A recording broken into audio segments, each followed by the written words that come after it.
নন্দীগ্রাম পাটাবলি হবে, বিজেপি বাংলা মুক্ত করব, কেউটা সব বাংলা মুক্ত হবেই। প্রত্যেক বাঙালির বদলা নিবার দিন হচ্ছে 23 তারিখ 29 তারিখ। কোথায় ছিলিস তো দিদির পায়ের তলায়, আজকে বলছিস যে বাংলা জিতবো, পারবি না রে ভাই। 14 সালে যা মিথ্যে কথা বলে বাংলা এসেছিল, যা বাংলার মানুষকে প্রতারণা করেছে, এতই করুক হামলা, 26-এ জিতবে আবার বাংলা।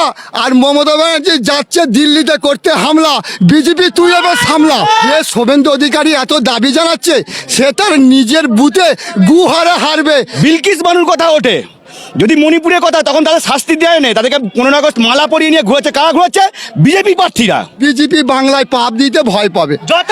আমরা ভোটের মাধ্যমে বুঝিয়ে দেব আমাদের একটাই নেত্রী, সে হলো মমতা বন্দ্যোপাধ্যায়। বাংলার মানুষের যাতে না ক্ষতি হয় তার জন্য দিদি, তার জন্য সুপ্রিম কোর্টে পর্যন্ত গেছে। শুধু দলের জন্য নয়, বাংলার মানুষের জন্য কাজ করে। ভারতবর্ষের 28টা রাজ্যের মানুষ মাননীয় মুখ্যমন্ত্রী মমতা বন্দ্যোপাধ্যায়কে চাইছে।